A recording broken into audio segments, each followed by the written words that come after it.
pão, bolacha, mistura. Você olha um armário vazio, uma geladeira vazia, barriga vazia, panela vazia. Dá para esperar? Criança com barriga vazia, dá para esperar? Dá? Não tem como. É impossível, é inadmissível, não tem como, não dá para esperar, porque vai doer, não adianta. Amém? Assim tem coisas na nossa vida que não dá para esperar. Tem coisas que dá para aguentar um tempo, tem coisas que dá para suportar outro tempo, tem coisas que dá para segurar mais um pouquinho, que com a paciência ajuda, mas tem coisas que são urgentes. Tem áreas da vida da gente que muitas vezes está sangrando e de nós mesmos não conseguimos estancar. Quanto mais nós formos mexer, quanto mais a gente tentar estancar, vai sangrar mais, vai furando no outro vaso, vai vazando no outro lado e vai sangrando cada vez mais. Não vamos conseguir estancar com o nosso jeito, com a nossa força, a nossa maneira, não vamos conseguir. Então precisamos da ajuda e do auxílio, do socorro de quem? De Deus. Porém, no entanto, não dá para esperar. É tipo, chamou e uma resposta veio. Não dá para esperar. Tem coisas que são urgentes. E no caso, o Abacuque, ele precisava orar, falar com Deus. E essa oração em forma de cântico, né? Como um salmo, né? Ele orava e ele pedia a Deus que transformasse a ira de Deus em misericórdia. E Deus, ao invés do Senhor agir com justiça, segura a sua mão e age com misericórdia. Ele pedia a Deus para que a justiça de Deus desse lugar à misericórdia. E ao invés de punir, mesmo que não absolvesse, não deixasse de punir, mas que não fosse em forma de ira, porque Deus está virado com o povo, Deus está virado com Israel, Deus está virado com o povo, com seus filhos. E naquele momento o Abacuque não tinha o que fazer a não ser falar com Deus. E era o único que ainda tinha acesso, que ainda tinha crédito. Era o único a quem Deus ainda escutava ali. E ele pedia a Deus: Senhor, transforma a sua ira em misericórdia. Se não for pedir muito, transforma a sua ira em misericórdia. A sua justiça em misericórdia. Na nossa vida não podemos deixar que a misericórdia de Deus dê lugar à justiça. Porque quando a misericórdia de Deus, ela dá lugar à justiça, ele deixa de agir como pai e passa a agir como um juiz. E um juiz nunca vai agir com você e comigo do jeito que um pai agiria. Será que diante de um juiz ele vai falar comigo do jeito que o meu pai falar? Não vai ser assim. O juiz ele vai ser imparcial. Ele é para ser imparcial. Ele não é para ser nem por mim, nem por você. Ele vai agir em cima de uma lei, em cima de um decreto, em cima de um artigo, em cima de um código. Ele não vai tender para um lado e nem para o outro. Ele vem para julgar e julgar. Ele não vem para advogar. Então ele não vai agir como pai. Ele vai agir como juiz. E E ele pedia nesse momento, ó, em vez de agir como juiz, olha com os olhos de pai e tenha misericórdia, porque o pai tem misericórdia, né? O pai até para dar uma surra no filho, ele vai ter cuidado, onde é que vai dar um tapa, onde é que vai a chinelada, né? Você não vai dar uma chinelada na cara do seu filho, você não vai dar uma chinelada no rosto do filho, você vai, essa é a verdade, o juiz não. Hoje o juiz não toca a mão em ninguém, mas antigamente o juiz tinha esse aval ainda.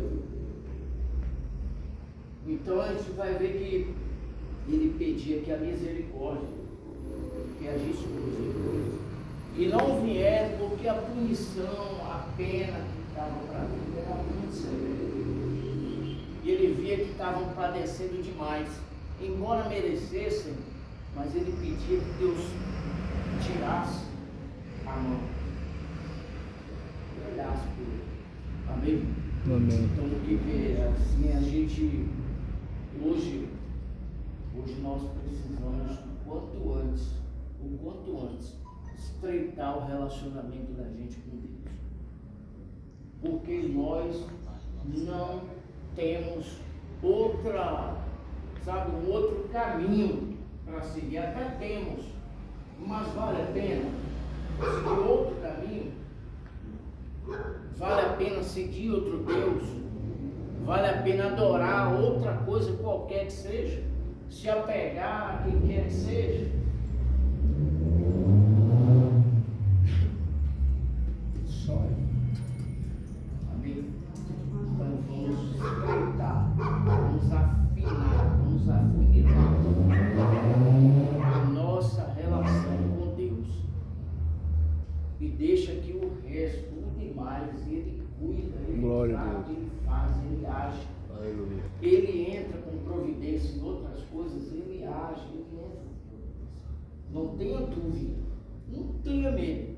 Não pense que vai faltar, que vai acabar, o mundo não acaba por causa de mim e de você.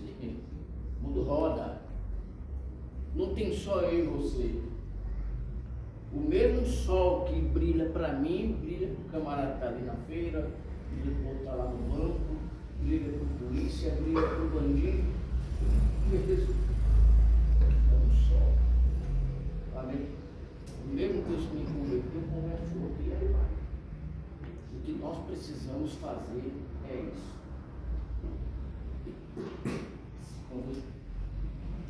A gente precisa se converter. Eu já sou convertido, se converta mais. Porque é limpo demais. É justo, disso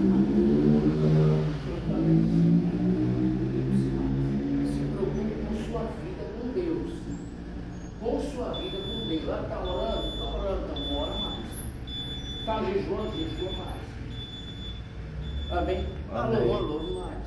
Adora mais. Se humilha, humilhe mais. Ainda não é o suficiente. Não pense que você está bem. Eu estou bem com Deus. O que te diz que está bem com Deus? Olha a palavra de ontem. Você viu que eu peguei aqui uma resquício da palavra. Então, que pensa estar de pé, tem que ter o máximo de cuidado para não cair, para em algum momento não parar. É como andar de bicicleta. Você está indo muito bem, mas no momento que você parar de pedalar, você simplesmente cai. E não adianta. A sua vida com Deus, ela é a prioridade. O restante Deus vai preencher daquilo ali. Ele vai moldando tudo. Ele vai moldando tudo. Né? De dentro para fora desce o avivamento. De dentro para fora vem a mudança, vem a transformação, vem a conversão, vem a cura, vem a libertação, vem tudo.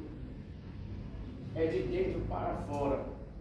O vaso representado em Jeremias,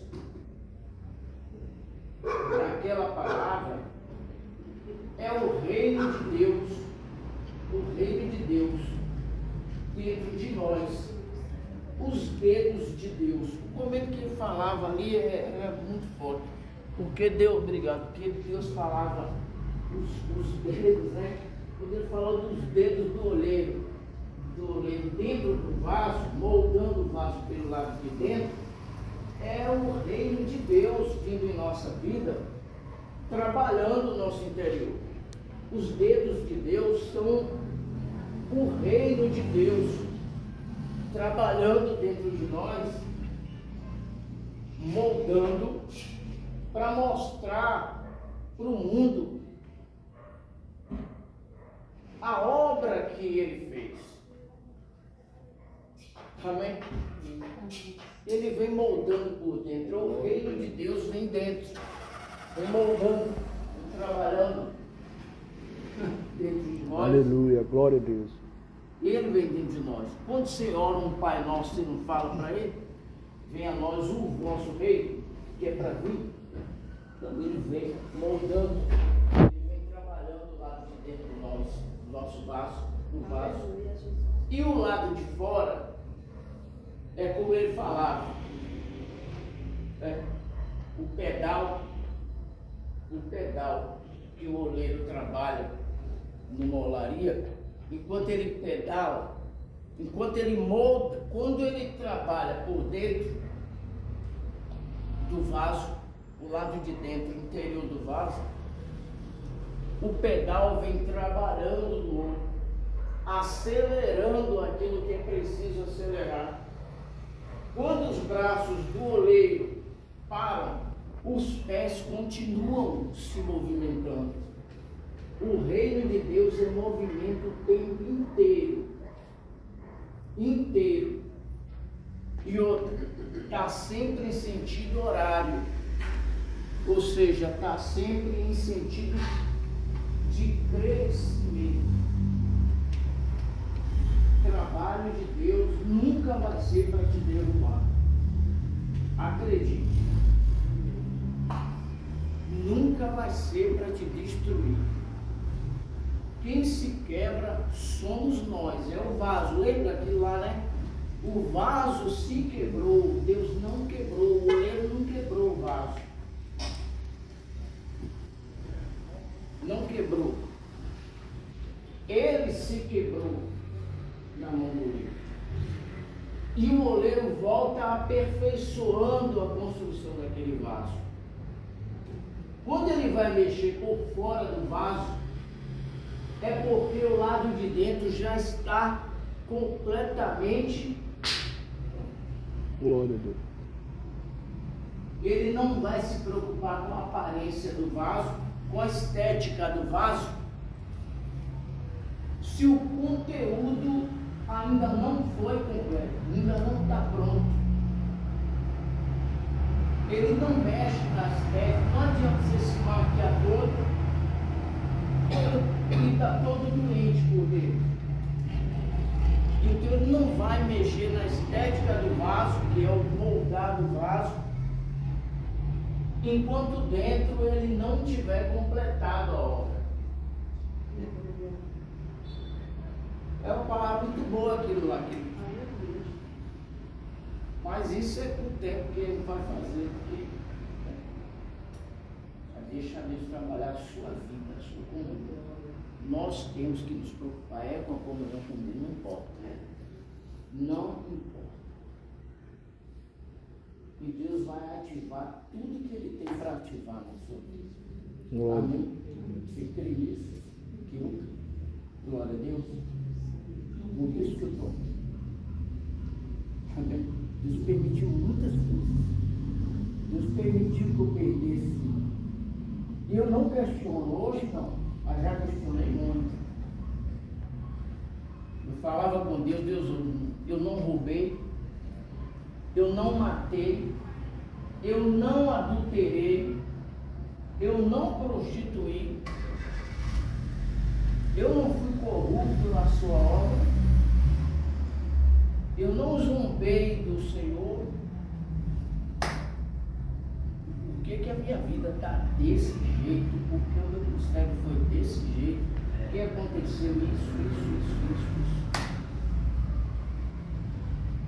Eu cheguei a um ponto que eu cheguei para falar para Deus, eu digo, não existe justiça. Eu acredito em tudo, menos em justiça. E eu falava, ele disse, se justiça existe, aonde ela está, que eu não vejo. Eu não vejo na minha vida. Possa ser que aconteça na vida dos outros. Na minha, não. Porque até agora eu só vi tudo o contrário. Eu faço tudo certo e me arrebentei todo. Talvez se eu fizesse tudo errado, estaria muito bem. Então eu pensava mil e uma coisas. Por quê? Porque eu não sabia o que estava por vir. Eu não tinha a menor intenção de voltar para a obra, para a igreja, para servir Deus, para buscar a Deus. Prova disso que eu busquei outro lado. Se eu procurei buscar o diabo, é porque eu não acreditava mais em Deus. Amém? Então não adianta, não adianta. Quando Deus tem que fazer um mal, Ele faz. E Ele, para te falar a verdade, Ele nem pôs a mão ainda do jeito que é para pôr. Porque perto das promessas que Ele fez, eu percebi que Ele está só começando. Glória a Deus. Ele está só começando. E eu tenho certeza que vai muito além. Ele vai ativar muitas coisas na minha vida que ainda estão em off ainda. Deus vai. Glória a Deus. E eu acredito na sua vida. Mas Ele vai fazer um ministério muito grande na minha vida. E não é assim por cima, não é. E não é para me exaltar também, não. É para a glória dele mesmo. Amém, Jesus? Amém. Glória a Deus. Graças a Deus, eu agradeço a oportunidade. Amém. E tenho certeza que Deus vai nos abençoar muito.